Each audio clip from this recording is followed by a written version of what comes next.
future doesn't have to be like that.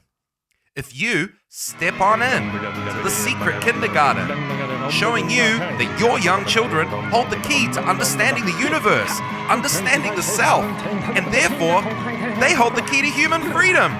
Your child is the gatekeeper. Only you can open the gate, and the secret kindergarten is going to show you how. And this is Grown-Ups edition of Secret Kindergarten. And this particular one, I would say, no kids allowed. So if there are actually children listening right now with their parents, no biggie, but I don't know what you think's appropriate or not, but yeah, this part's not for kids, this one. Okay. And just a little announcement that the Secret Kindergarten radio show for kids, in the first half hour of my hour here on Saturday, 2 p.m. Eastern, that's being put on hold. So from next week, it'll be 1 hour of content for grown-ups. And, it's a good thing. I've done over 100 episodes now for kids. I split the 1 hour into 2 half hours, and so there are over 100 unique podcasts, listening sessions for young children, and there's nothing like that out there in the podcast world. If you look at the podcast for kids out there, it's sleepy weepy time. So it's stuff you put on at night for kids to go to sleep, and you could probably do that with my show, to be honest. But you can also engage with, as a family, with some of the activities. Anyway, point of the story is there's a lot of content out there, and repetition is very good and important for kids. And I think in those 100 episodes, there's enough for everybody out there. So, press repeat, go back to number 1 or 2 or whatever, and go through it all again. If you are one of the 14 people that download a podcast, all right? Okay, and then I will still be uploading content for kids on the podcast platform, but I've got a lot of adult stuff that I need to get done too, and my time that Revolution Radio generously gives me, I want to use that to achieve some things in the growing up world of, talking about child development, pedagogy, right? That's what we do. So this episode, I'm talking way too much. I'm already a minute late. We're talking about self-defense. And self-defense is something that is really one of the bases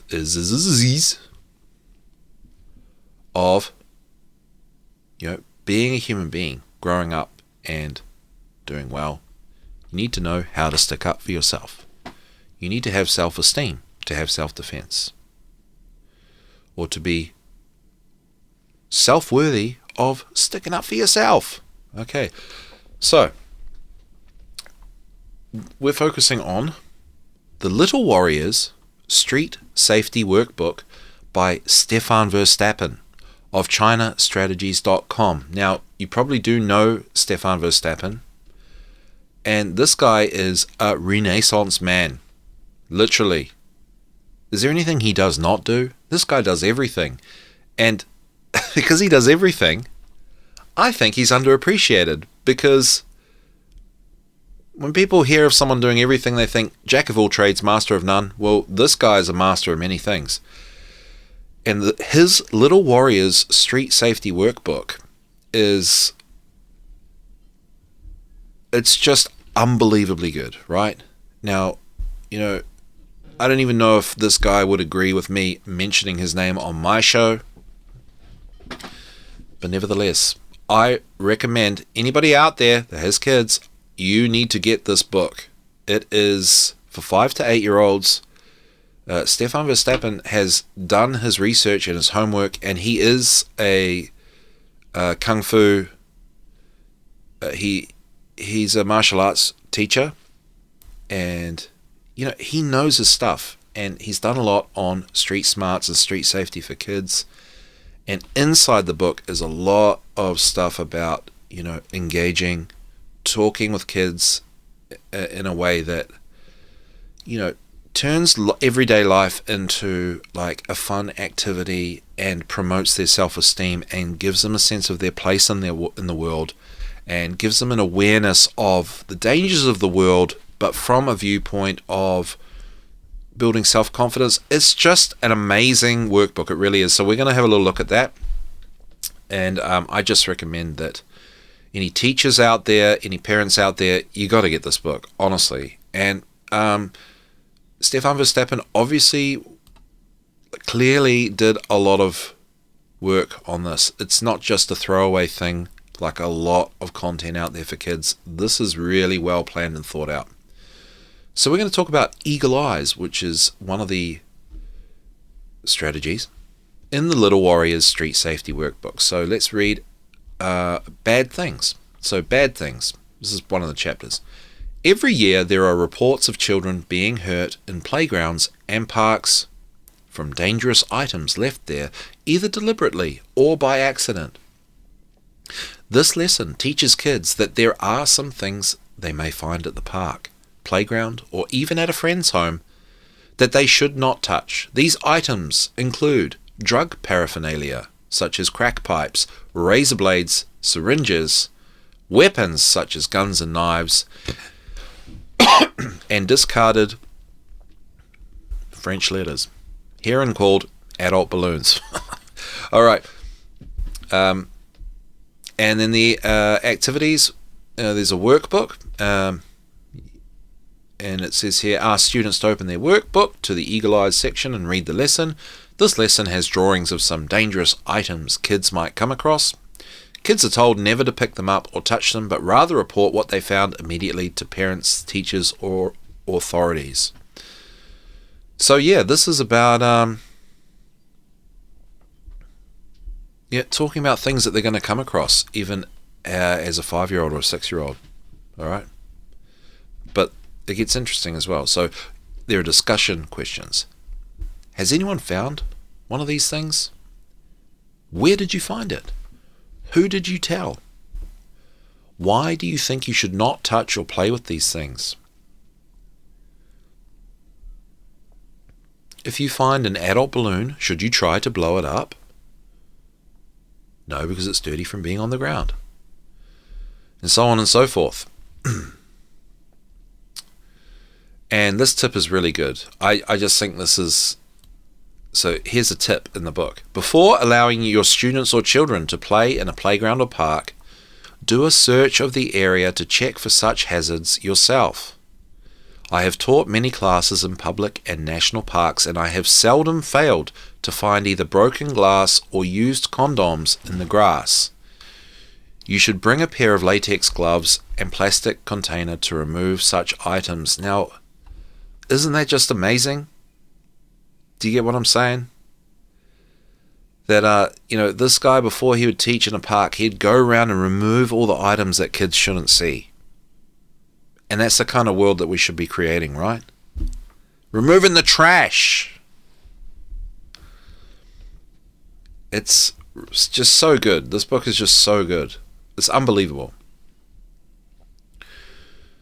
All right. So we'll talk about the street proofing section. The street proofing part of the book and the activity Eagle Eyes.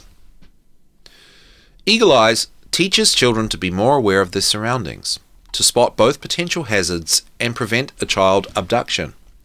During the interview stage, predators assess their target's vulnerability. Child predators admit to targeting children who appear unaware of their surroundings, while passing over children that appear alert. Eagle Eyes aims at teaching the method and posture of alertness that would dissuade potential molesters from targeting that child. In addition, this alertness will help prevent accidents and injuries. So it says to ask students to open their workbook and read the lesson. Then there's a demonstration. Stand before the class and ask the kids to watch you and see if anything looks wrong. Then assume a slouching posture and shuffle back and forth with your head hung down, staring at the ground. Stop and ask the class what was wrong with that. Now ask if anyone can do a better job than what you did. Choose several kids to come up and demonstrate. Most children will grasp the point of this lesson quickly and will demonstrate by walking with their heads up while looking around. Tell kids that karate masters call this eagle eyes, and that they should use it when crossing or walking down the street, entering playgrounds and parks, and at the shopping mall.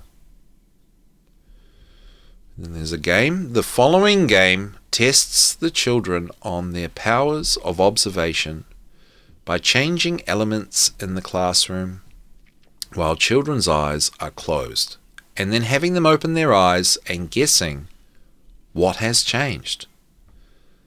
This is a classical observation training exercise. It teaches children to look more closely and notice details in their environment. Tell your class to take a careful look around them. Then have them turn their backs towards the front of the room, close their eyes and count aloud in unison to 10. While they are counting, reposition something in the room. For example, you could move a chair, a table, a desk, or easel. After the count of 10, they are to open their eyes, turn around and look at the room. Ask them if they can tell what has changed. Do not give the correct answer until most of the kids have a chance to guess. Increase the difficulty by moving more specific items, such as changing the position of a lamp or a book on the table. If you are teaching outdoors or in a gymnasium with a few options of moving things around, you can use the kids themselves.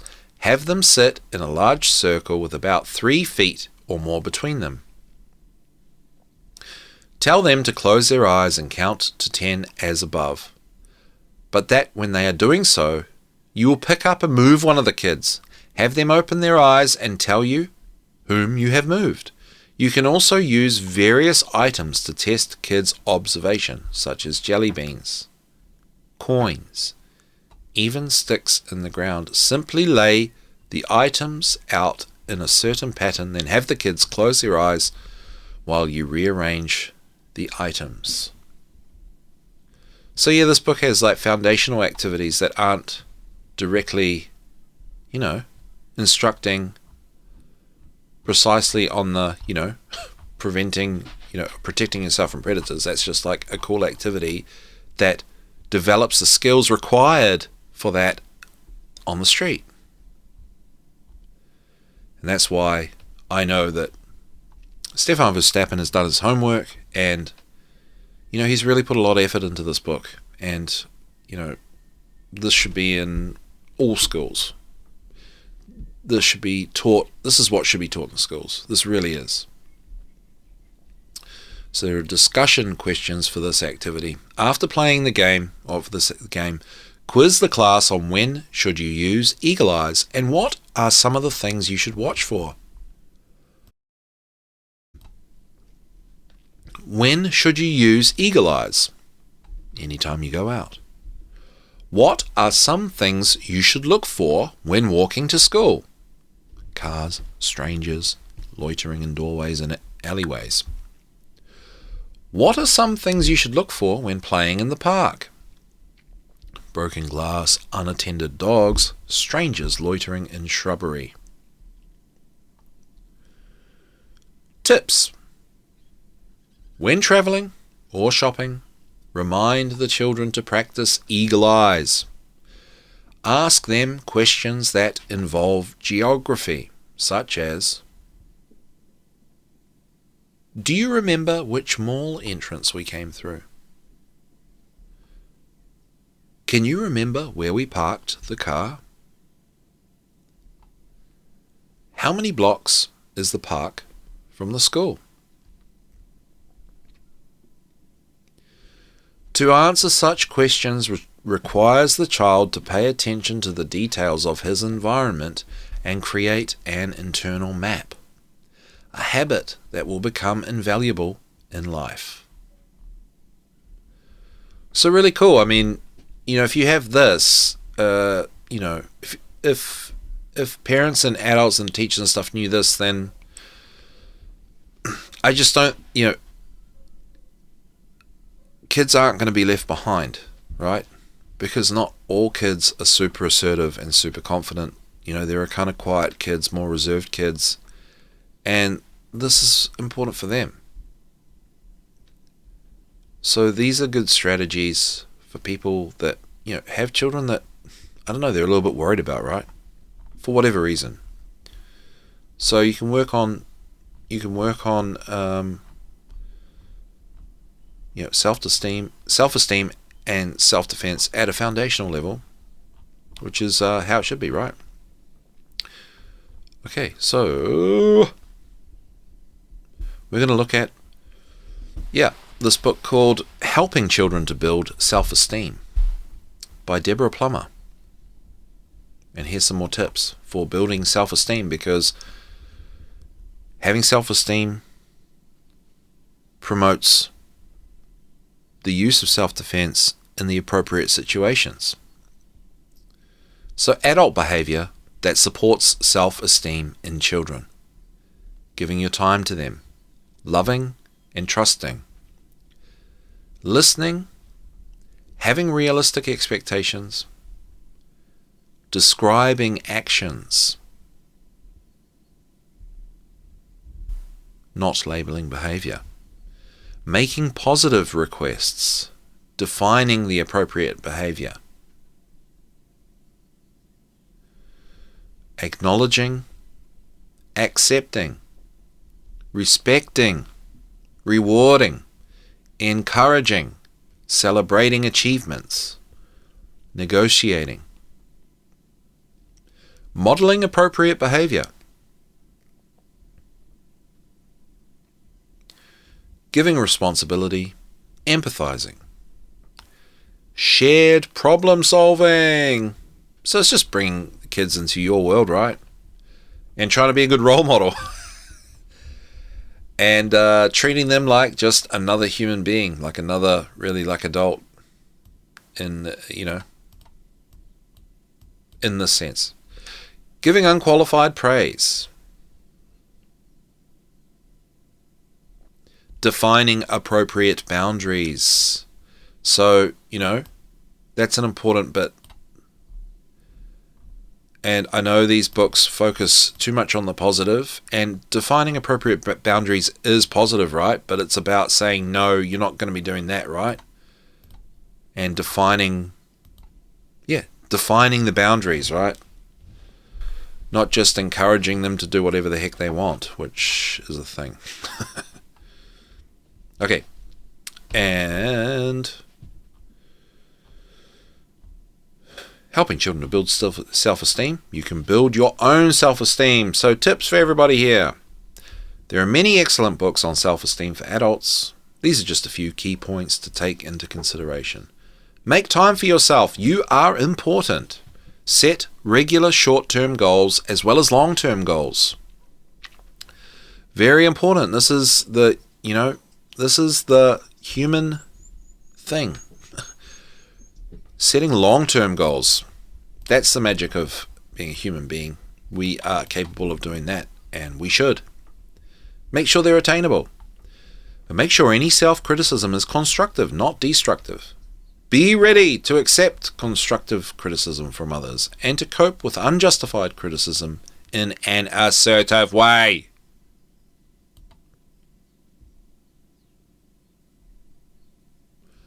Own your own feelings. Don't assume that others know what you are feeling. Use I statements such as I am angry, not you make me angry. Be able to forgive yourself for past mistakes. Acknowledge your successes and reward yourself. Be proud of who you are and what you achieve. Accept sincere compliments and praise from others. Resolve to eliminate self-defeating phrases from your speech. So it's about being a little bit self-aware. Learn the skill of being your own friend. All right. So yeah, pretty cool information here today. And I'm just going to run off a little list of books books to read to children. So if you want to read books to children and you are concerned about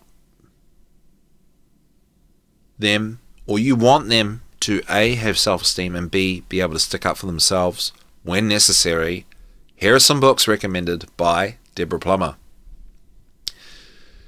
Treasury of Stories for 8-year-olds, Kingfisher Books, 1995.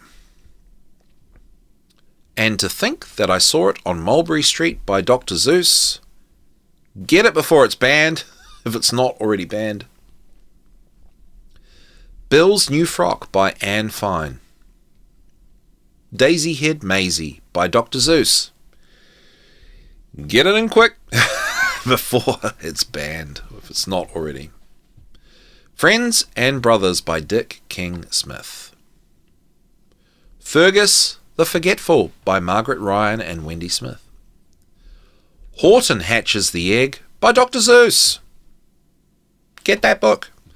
I Had Trouble Getting to Sola Solu by Dr. Seuss.